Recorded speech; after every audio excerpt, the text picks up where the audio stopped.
All right, let's keep on rolling today. This is the bottom of page 52 from the late, great Ted Greene's Chord chemistry book, which you can get right here, the link in the card above or the link in the description below. We're at the bottom of page 52 talking about the augmented 11th chords, which consists of the 1, the 3, the 5, the flat 7, the 9, and the sharp 11. This chord is very similar to the 9 flat 5 chord. The only difference is that the 5th and the 11th, the flatted 5th, or the sharp 11th I should say, are in the same plus 11 chord, while just the sharp 11 or the flatted 5 is in the 9 flat 5. Usually the 9 flat 5 is played for the sharp 11, and since they 9 flat 5s are written elsewhere, only sharp 11 chords that have both the 5th and the sharp 11th will be listed here. So let's keep that in mind. We have, this is a large and a dense chord, so there aren't a whole lot of instances where we can finger these on the guitar. So we have 1, 2, 3, 4, 5, 6, 7, 8 instances here, which we'll begin with now. So we'll find ourselves with the A sharp or augmented 11th chord, the A augmented 11 on position number 9. So we're in position number 9. We have the 3 in the bass, then we move up to the flat 7. We could use the 9 right here if you want, you know. And then we have that 3rd finger. So we're going to basically use that 1st finger to bar on the 9th fret. Then the 9 on the top, well, next to the top, and then the flatted 5 or the sharp 11 or augmented 11 on the very top. So we have the top 3 strings, and then we skip down to the A string with the flatted 7, and then in the bass of this chord will be the 3rd. And then it's important also, as you know, if you've been traveling along with me through this series, it's important to itemize, you know, or understand or obligate where that root note actually lives within the structure of the tonality of this sonority. So here's the root note, A note, and I like to sing all of these notes as best as I can, just to keep that idea tonicized around the root note. It's a wonderful, wonderful voicing here, and it's. So let's take a look one more time just before we move on, just because we have the time.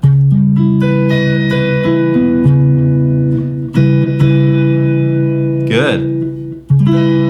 Let's take a look at the E augmented 11 on position number 6. So we're on position number 6, so 1st finger is basically capoing the first, that whole 6th position, I think. I'm going to try this with my thumb on the 5, the root, the 3, the flat 7, and then the flat 7 right here, not the 6, but the flat 7, the 9, and then the sharp 11 on the top. Here's the root note.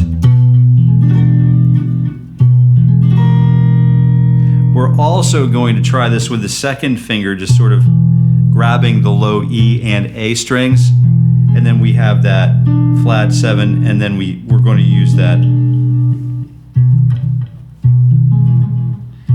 It's going to require a little bit of doing, you know what I mean? But if you practice this and then get that grip together, we can sort of start incorporating it into our wheelhouse. So we start again, we have the 5, the root, we have the 3, the flat 7, the 9, and the sharp 11. And then I'd like to be sure that I'm hearing the E as the root note. And again, here's another nice voicing for the E augmented 11 on position number 9.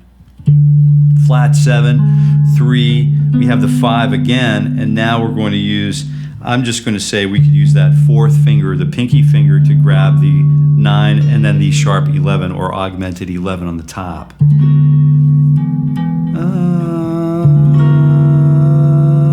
Da, da, da. Yeah, the really great voicing. How about A augmented 11 on position number 9? Same position. We have the 3 in the bass, we have the flat 7, then we're looking for the 9, we're looking for the 5, then the root note, and then the sharp 11 on the top.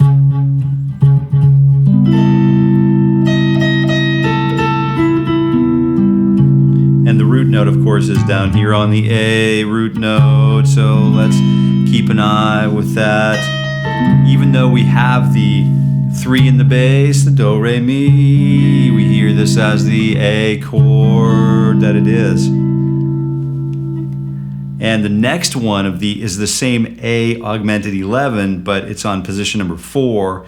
And we're starting on position number 4 because we're placing the root note in the bass note, right, in the bass line. So, and then we could use that, I'm going to try it with fingers like 2 and 3 for the flat 7, the 1 and the flat 7, the 5, and then I've got the 9 and the sharp 11 on the top of that pattern, that stack. This is great for me because now I can really hear where the bass note's coming from. This is a great voicing for me because I love to hear all of this with the bass note in mind.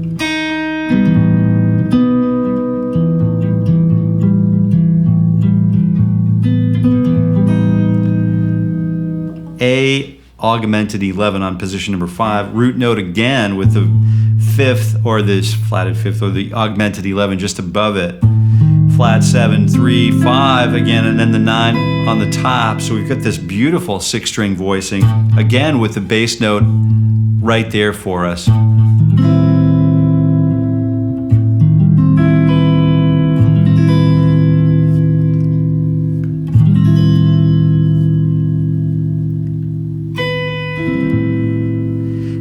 E augmented 11 is going to be position number 6. We have the flat 5 or the sharp or augmented 11 here, followed by the root note E, and then E. So let's remember that D da do D da do D da do D, right? So we've got that E, the 3, the flat 7, and then we can use the, the rest of this is basically the 9 chord, right? The root 3,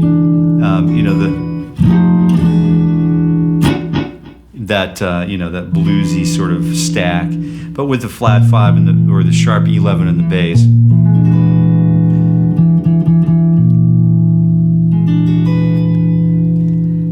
A augmented 11 is going to be position number 7. Now we've got this is a really interesting position here because now we find ourselves with the 9, the 3 in the bass again, 5, the root, and then we have the sharp 11 and then the flat 7 and then the 9 on the top. So we have the 3, the 5, the 9, or the root, I'm sorry, and then the sharp 11 and the flat 7 and the 9 on the top. So here's the A note for our root reference.